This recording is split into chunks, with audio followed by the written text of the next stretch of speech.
Bueno, estamos aquí en la Escuela Salvador Sanfuentes, que es una escuela palacio, una de muchos establecimientos educacionales de principios del siglo XX. Y estamos a 100 años de su construcción, más o menos, que también nos recuerda los 100 años de la fundación del Estado chileno. Donde esta infraestructura fue parte de una manera de transmitir los valores cívicos, los valores republicanos con que la sociedad, la ciudadanía debía incorporar. Entonces, junto a la invención de leyes, códigos, instituciones, de manera paralela, existió toda una red de infraestructura educacional para transmitir y propagar, difundir estos ideales donde la educación para todos, la educación universal, estaba al centro de construirnos lo que queríamos ser como nación. Entonces, estos grandes edificios, estas arquitecturas tenían que transmitir ideales cívicos, ideales republicanos, y la arquitectura y la infraestructura se puso entonces al servicio de eso. Dentro de esta como gran alcance territorial, porque estas escuelas palacios se distribuían en distintas ciudades a lo largo del territorio, estas grandes fachadas, como la vemos, tenían un rol entonces muy representativo de intentar transmitir la relevancia por un lado y la autoridad de esta institucionalidad que por un lado se imponía y que por un lado se invitaba a construir junto con ellos.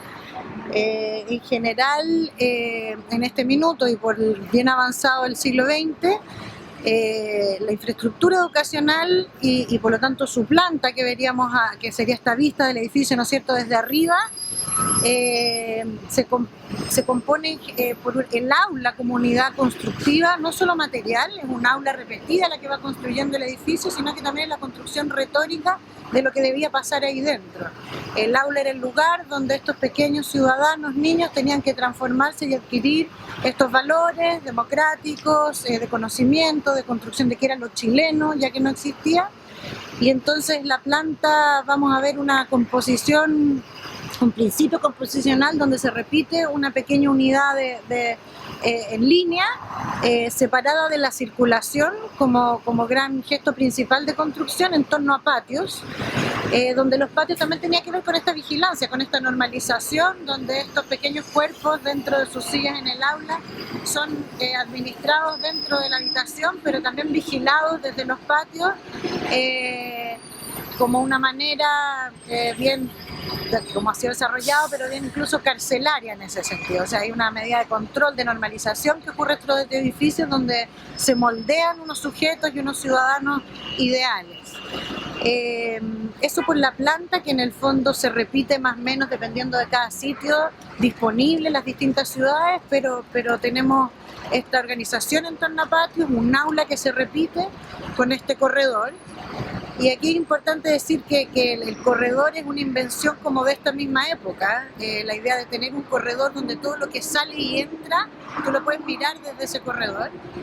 Las plantas más antiguamente tenían una configuración que se llama de enfilad, que es una habitación, luego otra, donde el sentido de lo gregario, de lo comunitario es otro, y el pasillo, que surge en las barracas militares, tiene que ver mucho más con la burocracia, con el control, con la administración, con el espacio eficiente. O sea, estos son como unas máquinas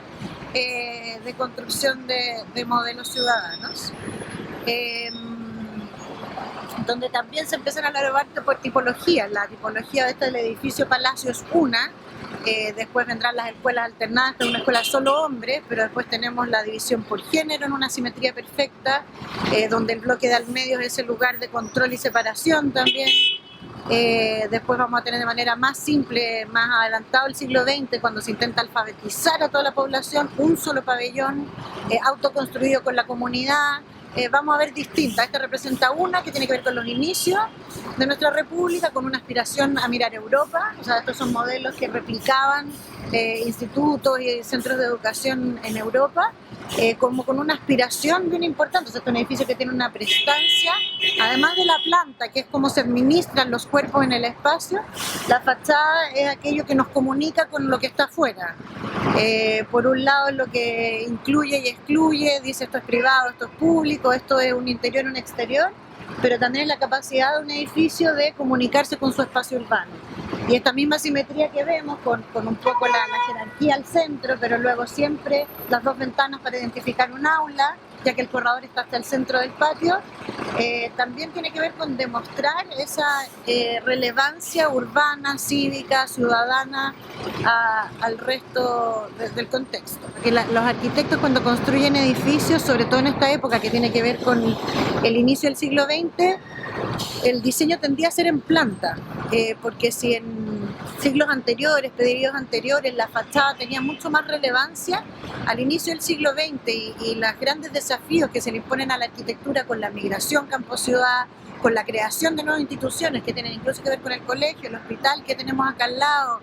se vuelve un problema de administración de sujetos. Y entonces la planta tiende a ser muy relevante en cómo estos edificios a pequeña escala también están hablando de una ciudad allá afuera que tiene que ser administrada de cierta manera, mientras que la fachada, que es este corte horizontal o esta expresión, todavía conserva, pero en esta misma época podemos ver y vamos a ver distintas fachadas de escuelas palacios, unas más cargadas al Art Deco, unas más neoclásicas, unas más, porque todavía hay como empieza a haber una suerte de desconexión entre el problema en planta, el problema horizontal, de qué tipo de ciudad, qué tipo de ciudadanos está, con la expresión que queremos que esto tenga hacia la calle, hacia la gente que la mira, como representatividad. Se dice que la fachada es como una proyección hacia afuera, pero también el prima facie, o sea, es tu cara, es tu vestimenta. Por ahí un teórico de la arquitectura muy importante, Semper, decía que la fachada era como un tejido, la identificaba con los tejidos, con la ropa. Es una ropa y uno se pone cierta ropa porque quiere comunicarse así hacia el resto. Y entonces en estas mismas escuelas palacios vamos a ver como distintas ropas a esta planta que permanece más bien muy parecida de una ciudad a otra. Y bueno, es bien paradójico si queremos pensar que en estas mismas escuelas palacio, que también tiene un nombre sobre todo de la élite, de lo palaciego, pero también le da un valor, decir que esto es un palacio, se le llamó a la Biblioteca Nacional, de la misma época el Palacio de los Libros, tiene que ver con darles estatus a estos edificios. Pero que en edificios como estos también es donde mismo se puso en jaque toda la representatividad de la esfera pública, el sistema educacional, en el fondo que son los edificios que nos formaron, pero después desde el cual también tratamos de deformar de vuelta nuestra realidad. De estas mismas grandes palacetes surgieron las mayores críticas y levantamientos a nuestro sistema, no solo educacional, sino que de representatividad institucional general. Yo pienso que a pesar de que la escuela palacio sea completamente jerárquica, o sea, es una escuela, un modo de educación, de enseñanza impuesto por un Estado-nación a lo largo de todo su territorio,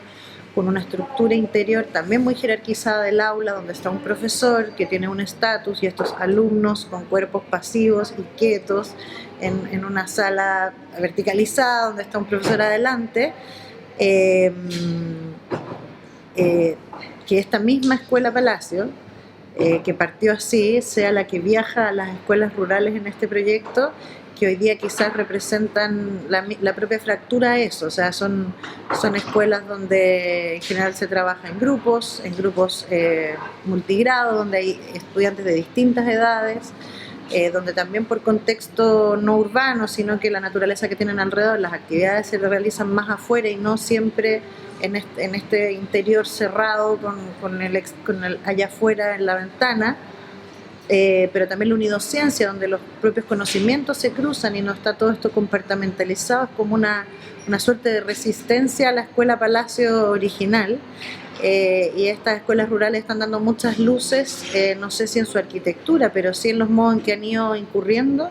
a una escala distinta de trabajo, a romper con el aula como la única posibilidad de construcción, insisto, retórica y material de una escuela. Por lo menos las que yo he conocido, me encantaría conocerlas de Chiloé.